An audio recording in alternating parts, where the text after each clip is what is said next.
On December 8th, 1980, I was assigned to the 20th precinct. I was a patrolman in a radio car, and I got a call that there was shots fired at 1 West 72nd Street. There was a man pointing, and he said, "That's the man doing the shooting." And at that point, we realized this is for real. So I peeked in and saw a man with his hands up. So I threw this guy up against the wall.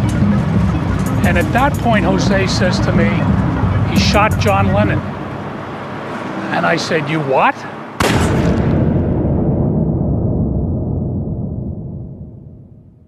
This is a work of art by John Lennon's widow, Yoko Ono. I was thinking about all these windows in the world, and there's so many windows that have bullet marks, bullet holes. So I wanted to make a symbolic gesture of one bullet hole for that. And also, you have to see it from the front, and you have to see it from the back, because when you see it from the front, you're the shooter. When you see it from the back, you're the victim. And I did it, and then I saw it and I said, "Oh my God, I saw that night." At 10:50 p.m. on Monday, December the 8th, 1980, John Lennon was murdered at the Dakota Building in New York. Late this evening, one of the world's great entertainers and musicians, John Lennon of the Beatles, was shot outside his New York home. The shockwaves of John Lennon's murder were felt around the world. Switched on the radio and Imagine was playing. It was like a knife through your heart. You knew it was true. It was a shattering blow. Stunned. I just couldn't. I just saw him. Total shock. Absolute shock. I could not believe it. I mean, I was shocked, and then I'm saying to myself, who did this? And why anyone would hurt John? Then it struck me that I might have a picture of the killer.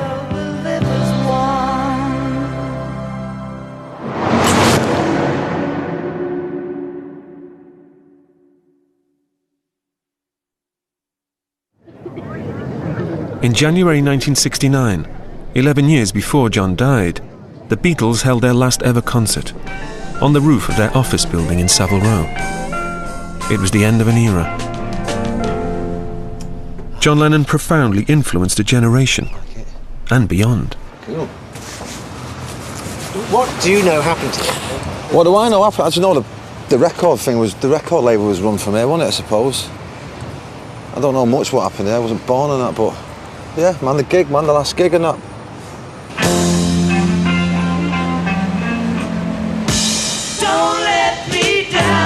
I see this side, it's McCartney there, isn't it? Lennon in the middle, Addison there, cool. Isn't it? I mean, his voice, man. I mean, it makes me happy, makes me sad, makes me fucking angry, makes me chill, you know what I mean? It's his voice, really. I thought, right, I want to be in a band like that. What kind of make music like that?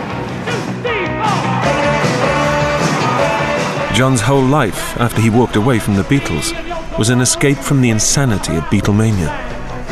In 1971, he found his refuge with Yoko in New York, the city in which he was 9 years later to meet his fate.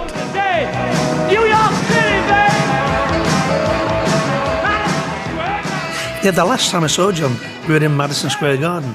He said, I can walk down the street, walk through the park, people pass me, "Hi, John," and keep on walking. Instead of, "Hi, John, autograph, please, blah, blah, blah, blah." He said, "I love it." And I thought to myself, John's found peace at last.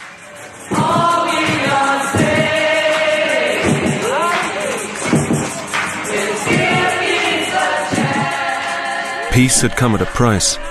John's political activism had a real effect on young people, and the president himself saw Lennon as a threat.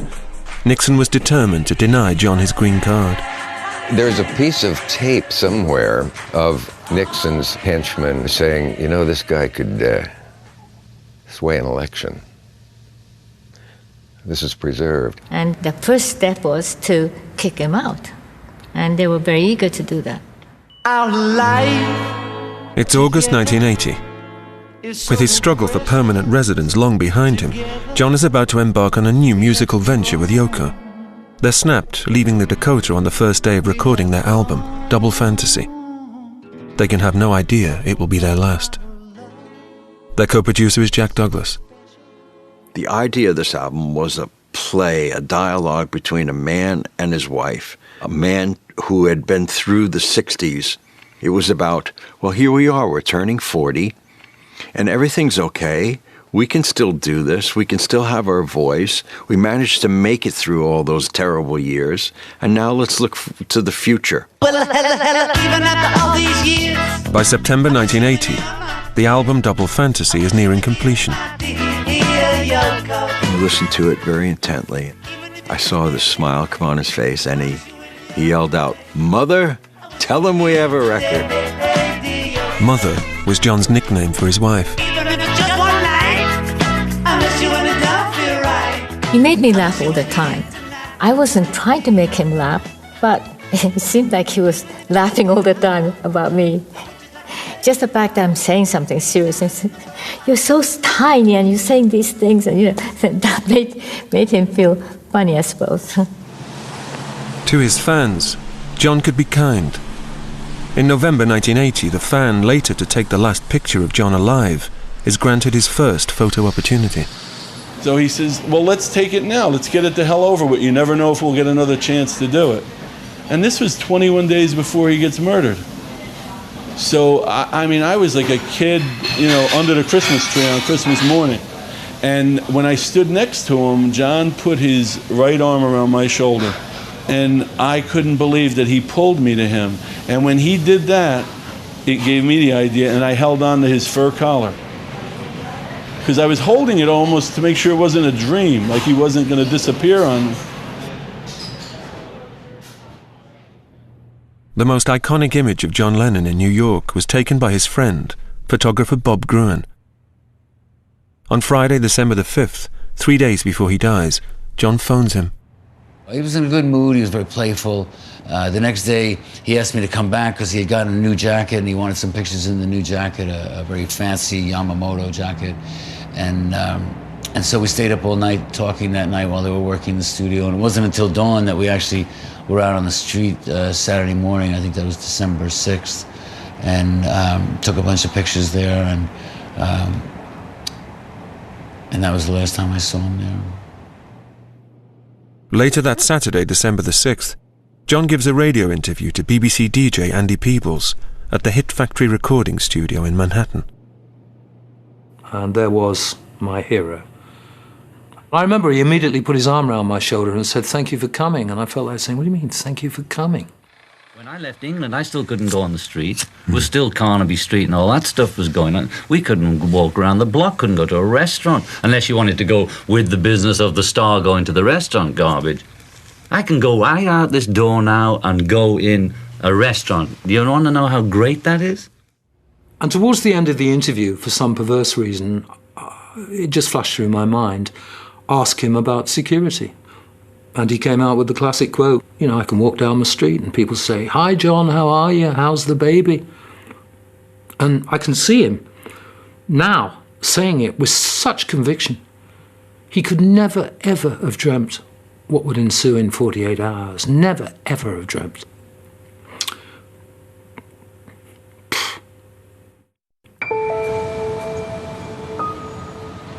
It's Monday, the 8th of December, 1980.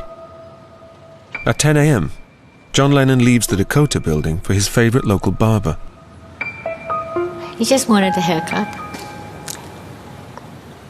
I don't know, maybe I have those hairs still, I don't know. I used to keep his hair. Well, the day started with Leibovitz's photograph. As the photographer Annie Leibovitz completes her photo shoot for Rolling Stone magazine, and a cover that was to become world famous, John's fan, the amateur photographer Paul Goresh, arrives as usual.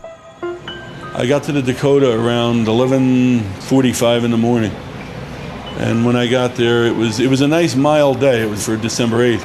The only other person there was a guy standing with a long overcoat with a fur collar and a fur hat. and he had a scarf on, and he was holding Double Fantasy under his elbow. And he says to me, "Are you waiting for Lennon?" And I said, "Yeah." And he said, "My name's Mark, I'm from Hawaii." And I said, "I'm Paul, I'm from New Jersey." And he said, "Oh." He said, "Do you work for him?" I said, "No." He said, "I came all the way from Hawaii to get my album signed." So I said, "Where are you staying while you're in the city?" And with that, he seemed to change his whole demeanor from like a dope to an aggressive person. And he said, "Why do you want to know?" And I told him, "Go back where you were standing and leave me alone." And we were doing this sort of the interview. It was RKO radio, was it? 12:40 p.m. The RKO radio team from San Francisco with host Dave Sholin arrive full of expectation for the interview that lies ahead. We drive up to the Dakota, which is a very impressive building. I mean, it takes your breath away. And then we're ushered into this incredible space, this beautiful room where you take your shoes off, which is a wonderful custom. Sit down on a couch. And Yoko was there. And I looked up at the ceiling and I saw these clouds that were painted on, lovely. Meanwhile, Paul Goresh goes inside, hoping to pick up the copy of John's 1965 book, A Spaniard in the Works, that he's left for John to sign. John was coming into the hall. He said, "I'll sign it for you today, I promise." So I went back outside at my post, and when I went back outside, the guy with the overcoat was there, and he was alone, again, on the other side of the archway. And he came over to me and he said, I want to apologize to you. He said, "I owe you an apology for the way I acted." He said, "But you're in New York. You never know who you can trust these days."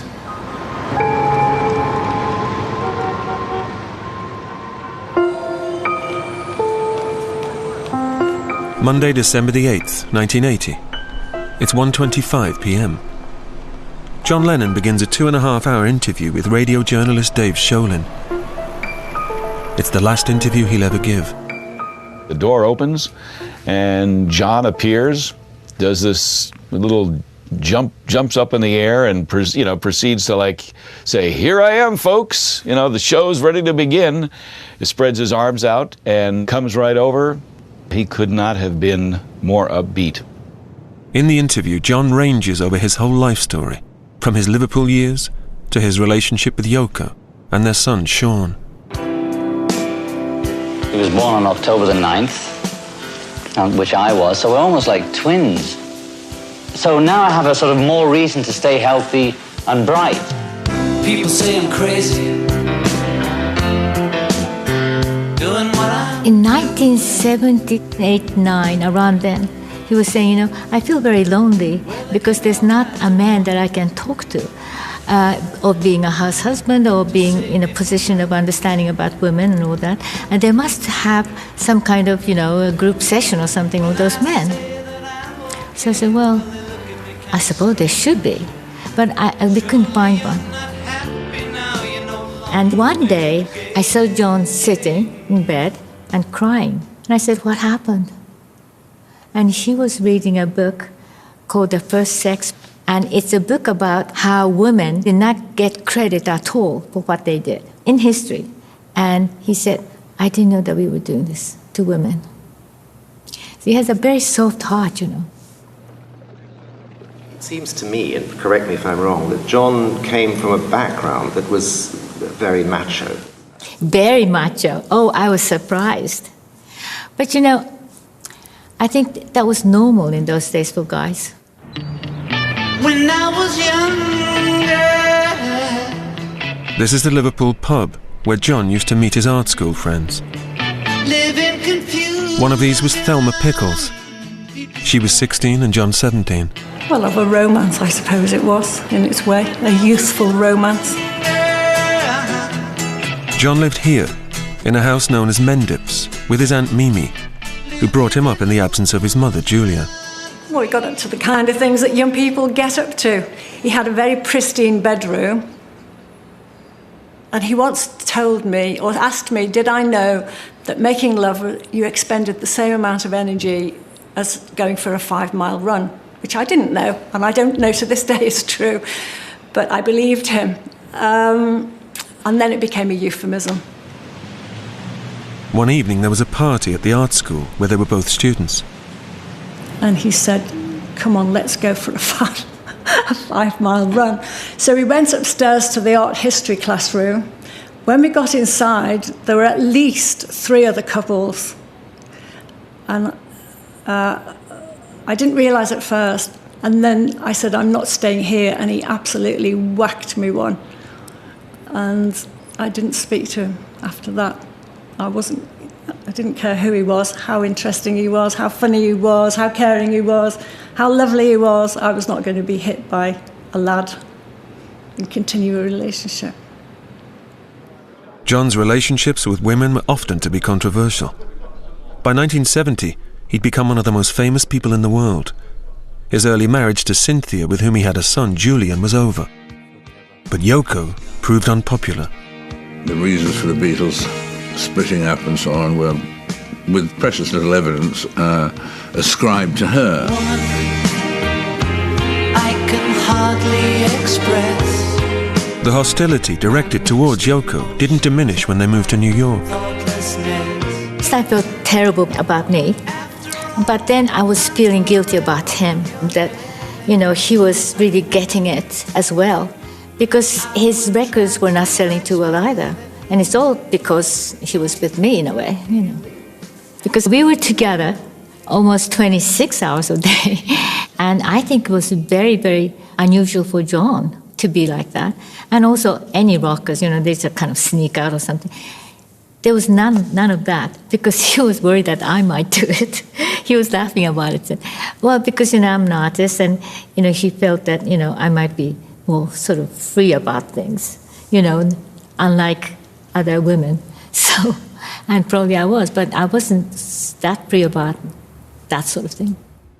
In fact, it was John's misbehaviour with a woman at a party, which in 1973 made Yoko realise they needed time apart.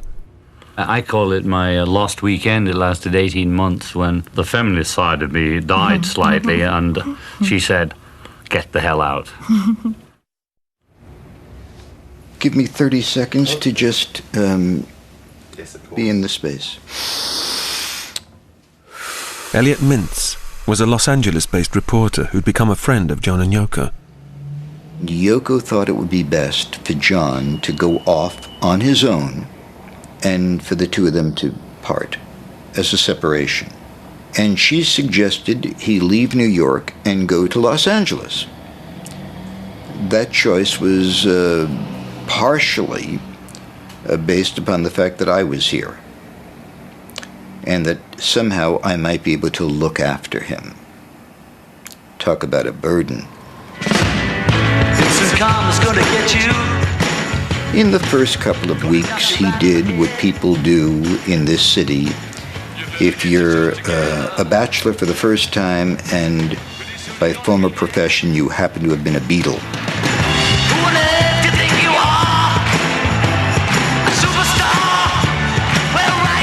he liked the action. For a short time, he liked the parties. He liked the nightclubs.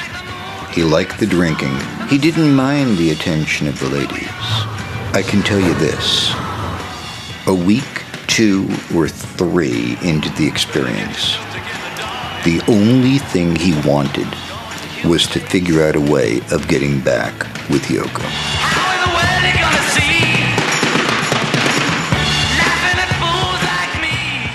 And I would say to Yoko, look, he just keeps saying to me, tell Mother, he referred to Yoko as Mother, tell Mother that I'm ready to come home. And I would say that to Yoko, and Yoko would say, no, he isn't. I'll let you know when he is. It'll be just like starting over. After 18 months apart, John and Yoko reignited their relationship. That's when, in 1975, their son Sean was born. John was a changed man. And he wraps up his historic interview with RKO's Dave Sholin on December the 8th by saying he feels he's now entering a new phase of his life. Because I always consider my work one piece, whether it be with Beatles, David Bowie, Elton John, Yoko Ono, and I consider that my work won't be finished until I'm dead and buried, and I hope that's a long, long time. So we ended this interview, said our goodbyes, all took photos. I had my photo taken with John and Yoko, which I treasure more than anything. Wrapped up the gear, and then headed on down to get to our car. We were going right to the airport. It's 4 p.m, and still hanging around at the entrance, fan and amateur photographer Paul Goresh sees the RKO team coming out of the building with their recording equipment. Now a little bustle, people starts coming out. I start noticing a lot of silver cases and whatnot, so I figured John will be coming out soon. Next thing, John comes walking out looking for a car that was going to take he and Yoko over to the record plant. So he turned to Jose and he said, Jose, where's my car? And he said, Jose was the night doorman who had come on. His name is Jose Perdomo. And he said, it's not here yet, Mr. Lennon. He's looking around, and I thought it was, for a split second, I'm thinking to myself, boy, this is pretty amazing. I mean, here's John Lennon outside of New York. I thought of that quickly, and I said I just dismissed it. In this town, it's no big deal, and that was it. He said to me, don't forget to get your book. He said, did you get your album signed? I said, I'll get it. I'll get my album signed tomorrow. I'll get the book before I leave. And as he was talking to me, the guy with the overcoat approached him from the left. And he didn't say a word. He just held the album out in front of John. And John turned to him and looked at the album and said, do you want it signed? And the guy nodded. He didn't say a word, he just nodded. So it looked like a picture, so I snapped a couple pictures. And the first picture I took was John signing the album, looking at the album. And he nodded, and he took the album, and he just backed away. So John is saying, well, our car isn't here. You're going to the airport. Yeah, would you mind giving us a ride? Hop on in. We're headed in the same direction. So as he was getting into the limousine, I took a picture of him getting into the limousine. And that turned out to be the last picture of him alive.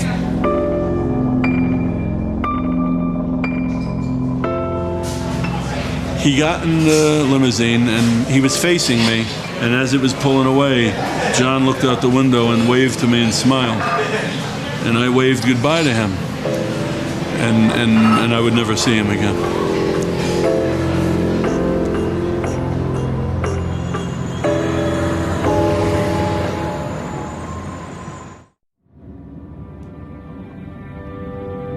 It's now 5 p.m.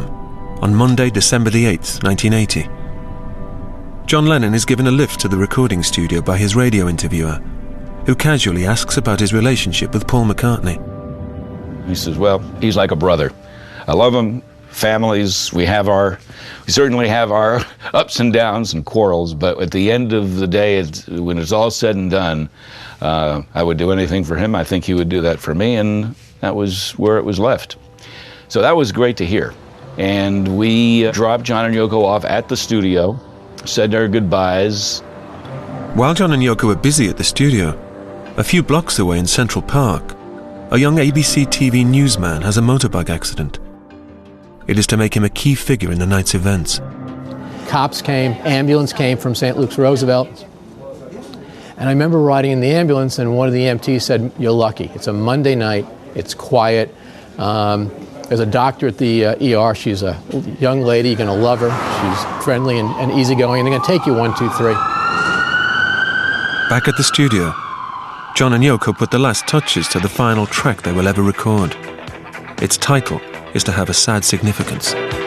So the last thing we did was to record Walking on Thin Ice.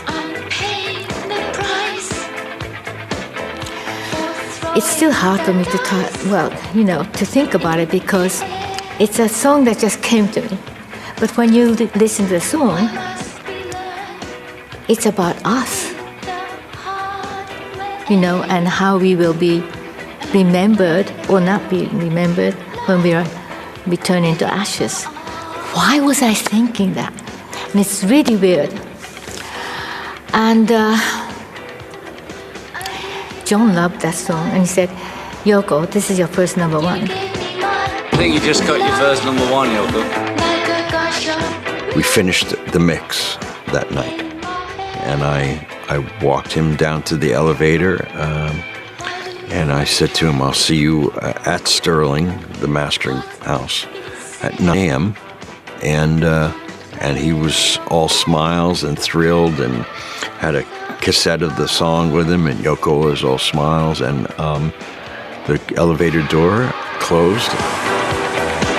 The last music John ever records is the guitar work on this track.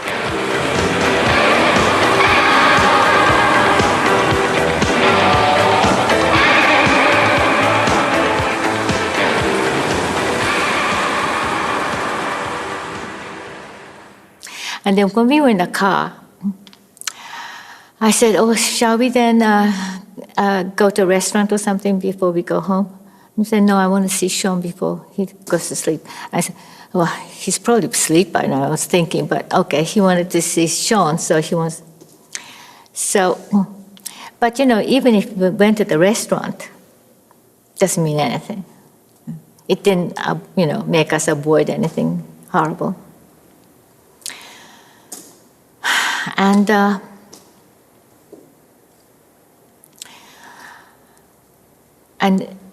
the car stopped, and we got out of the car. It was really terrible.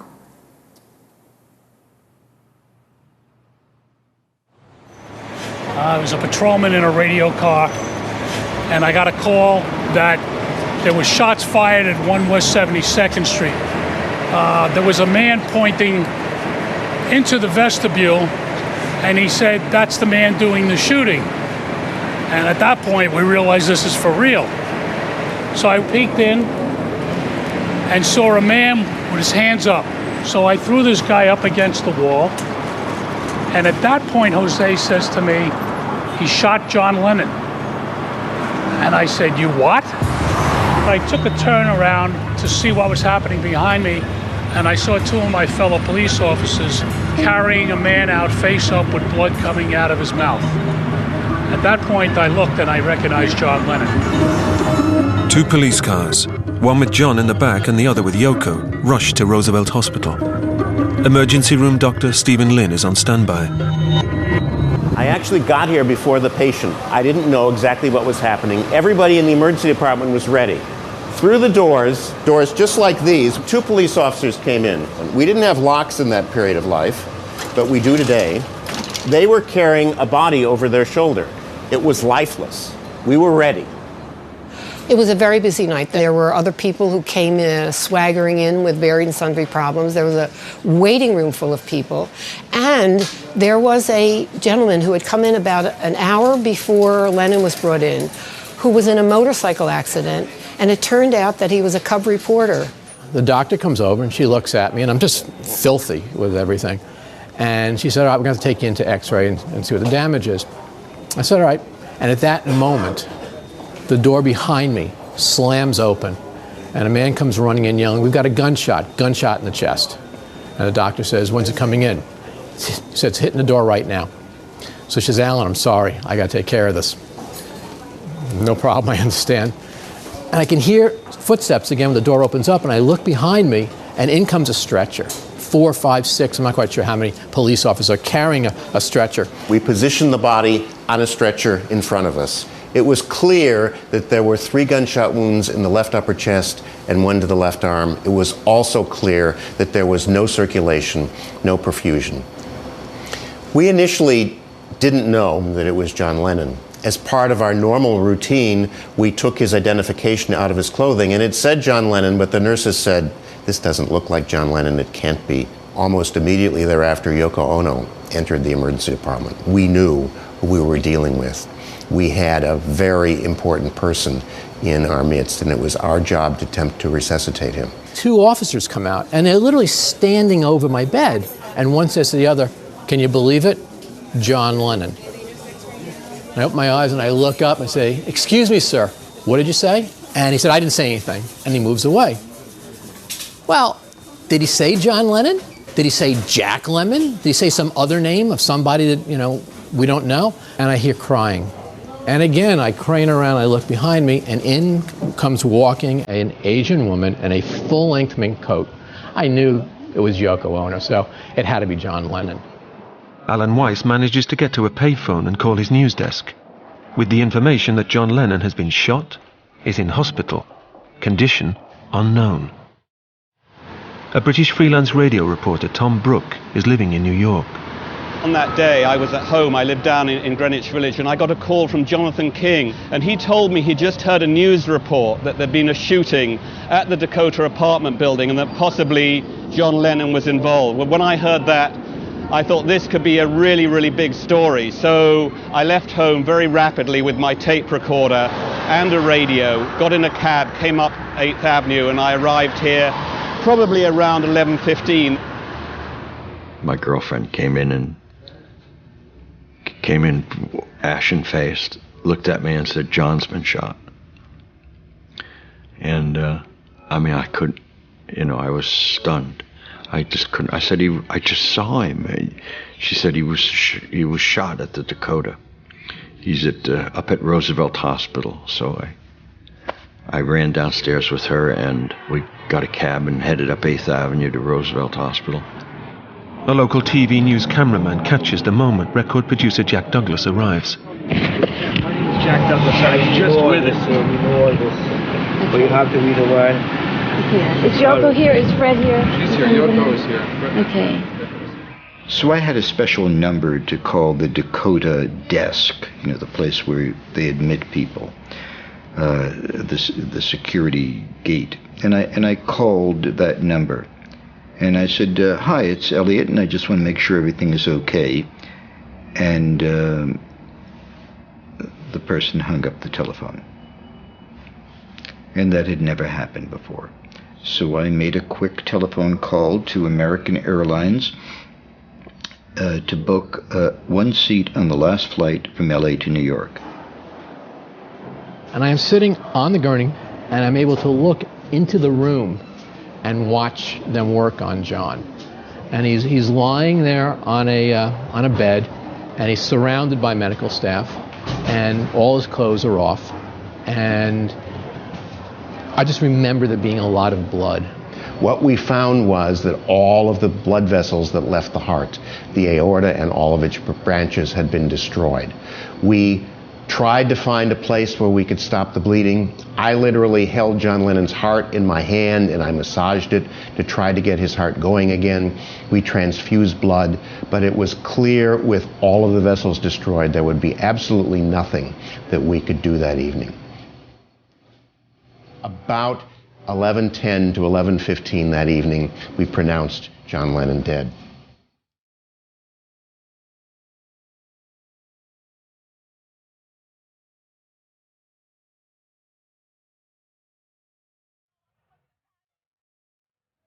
I think every one of us in the room that evening suddenly realized what we were doing, where we were, and who we were dealing with. A lot of people began to cry. We reminded the staff to be certain not to say anything to anybody until appropriate press announcement had been made. We told the staff that they couldn't sell their uniforms that might be bloodstained. We made certain that all the linens and all the equipment in the room was secured and that the medical record was tightly secured. And then suddenly, out of virtually every door to the emergency room, security officers came running in. And they said, "You, lay down." I said, "No, I'm quite happy here." He says, "Lay down." Because apparently the ABC story had been reported by that point. So I laid down, they took the gurney, and they took me out of the emergency room. And they put me in another room right outside the emergency room. It was at that point that I understood I needed to walk down the hallway and speak to Yoko Ono. As I did, I remembered that I was taking care of Alan Weiss, an ABC news director, and he had been laying on a stretcher right outside of the resuscitation room, but the stretcher was empty. The hospital plays Muzak, and the song that comes up on the Muzak is All My Loving. The song ends a minute, 2 minutes later, there's a shriek. No, no, oh no, oh no. Her first response was immediate. It's not true. You're lying. It can't be. I don't believe you. In my mind, it literally felt like this was going on for about 5 minutes. She was laying on the floor. She was hitting her head against the floor. I put my hands behind her head to try to prevent damage to her. Yoko Ono was incredibly emotional for quite some time. And in fact, it was when one of the nurses brought in John Lennon's wedding ring and gave it to me and I gave it to her when she accepted the fact that her husband was in fact dead.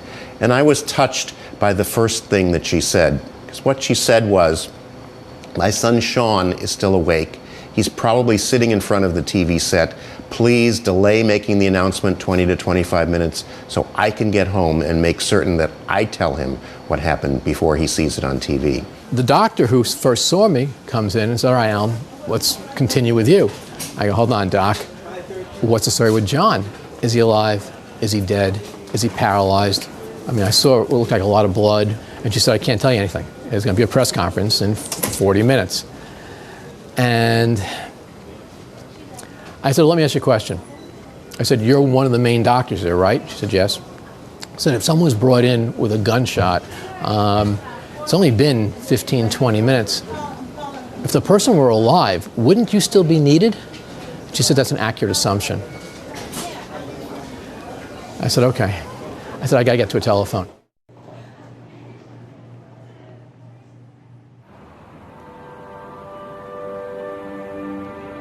Late this evening, one of the world's great entertainers and musicians, John Lennon of the Beatles, was shot outside his New York home. So we begin tonight by bringing you up to date on that story. John Lennon was shot 3 times at around 11 p.m. Eastern Time. He was rushed to New York's Roosevelt Hospital, but died a few minutes later. Police have a suspect in custody whom they describe only as a local screwball. Monday night, I was actually printing the pictures that I'd taken on Saturday. Late as usual, I was trying to get everything done. Then a friend called up and said that he saw on TV that John Lennon was dead. Kind of sunk down to the floor and was just thinking, how can you change this? How can you fix it? How can you make it better? What can you do to reverse that? And there's nothing you can do. I would say about 15 minutes after I got here, I heard that Lennon had been taken to Roosevelt Hospital and that he was pronounced dead. And that was really earth-shattering news, and it was my job to report and relay that news back to the BBC in London, which I set about doing by using a phone in a phone box just at the end of 72nd Street. In Britain, it's the early hours of the morning. On the line now from New York, from outside the apartment building where the murder took place, is our reporter Tom Brooke. Tom, can you tell us exactly what happened? Well, as you were saying, Brian, John Lennon was killed 2 hours ago. He was returning home with his wife, Yoko Ono. John's former teenage girlfriend, Thelma, is woken by a phone call. It was my news editor. I was a journalist on the news desk at Granada Television, saying, John Lennon's been shot. He's dead. And I just kept saying, are you sure? How? I don't believe it. And he said, we need you in here quickly. So I drove in the early hours of the morning. I passed Mendip's, the house where we used to go, and I looked at it. It was dark. It didn't look any different. And I still expected that when I got to Granada, it would all have been some misunderstanding. Radio interviewer Dave Sholin arrives home in San Francisco, thrilled with the interview he finished only 7 hours earlier. He doesn't hear the news until switching on his car radio. I literally pulled over, I stopped the car, and for a split second, even though I knew it was happening, I was kind of like praying to myself, maybe this is a bad dream. En route to New York, his friend Elliot Mintz still doesn't know that John has died. A flight attendant come out of the cockpit in tears. And I looked at her and I said, are you okay? And she looked at me and she said, they just killed John Lennon. London Heathrow. It's 6 a.m. BBC interviewer Andy Peebles and his producer Paul Williams arrive back from New York unaware of the tragedy. Paul dropped his phone, those ones with the bendy leads, and it hit the floor. wherever we were in Heathrow, the terminal, and bounced, and I turned to him and he had tears streaming down his face. And I said, "What's the matter?" thinking something had gone wrong with the family. And he said, "It's John."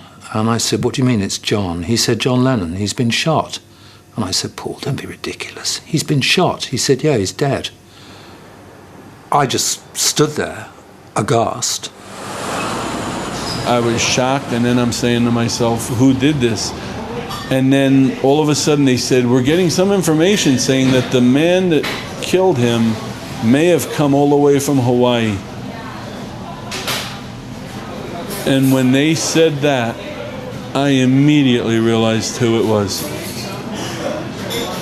And you can't imagine the disgust and anger. Then it struck me that I might have a picture of him getting that album signed.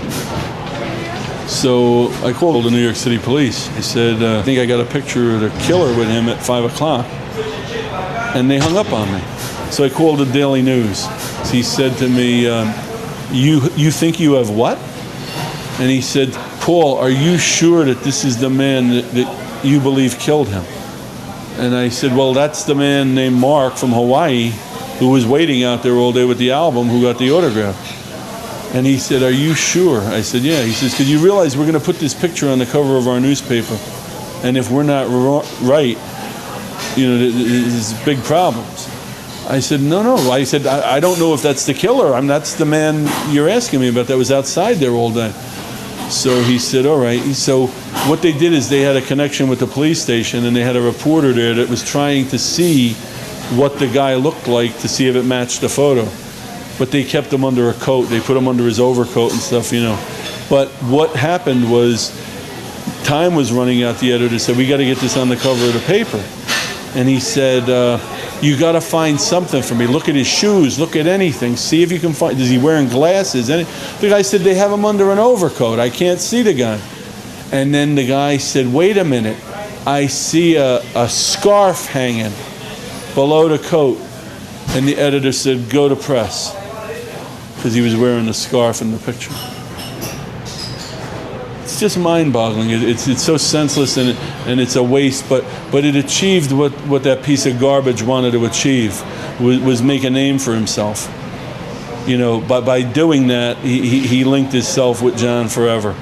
And unfortunately, that's the way history is. It affects me emotionally.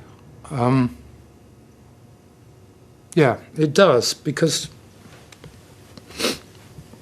I just feel we've all been deprived. And you want to know what he would have done. John's Liverpool friend Cilla Black, on that fateful day, is singing Imagine in Bahrain. I did go a little bit on my good nights. Yeah, that was...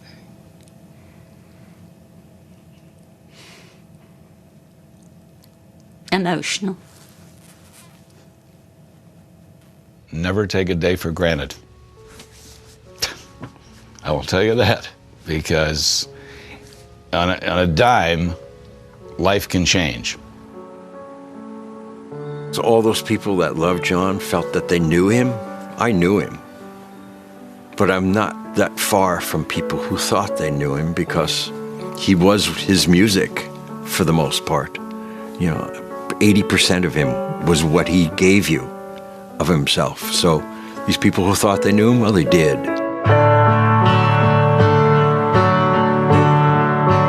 Love is real. But yeah, my son Lennon, called him after John Lennon, man, without a doubt. And I know he probably gets stick for it, but it is a tribute, you know what I mean? But yeah, why not? Like I said, man, I love Lennon, you know what I mean? I think that influencing the way people think or thought was in its way as potent a force in his life as the music and the words. Yoko has to deal with a wave of grief which engulfs millions around the world. A lot of people were standing outside, But I was more concerned about what I'm going through and what Sean is going through. But then when I heard that, some girls jumped off the roof or something, and then I thought, oh dear, I have to take care of them. Because, I am his wife. 8 days after John's death, Paul Goresh receives a package from the Dakota. It contains the book he'd left for John to sign. I opened the book, and he wrote, "Love, John Lennon, 1980." And it was the only time he ever wrote love on something for me. John had signed it 3:30 on December 8th.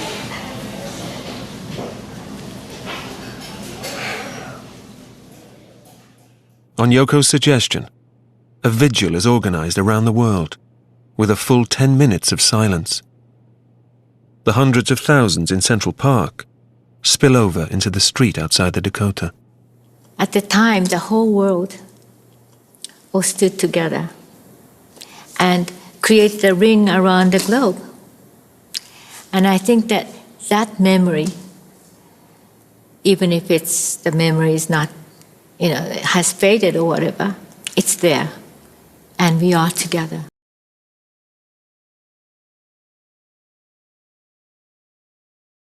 Looked just like everybody else's heart. Unfortunately, at the moment that I found it, it was empty and devoid of blood and lifeless and not beating, but it was a good heart.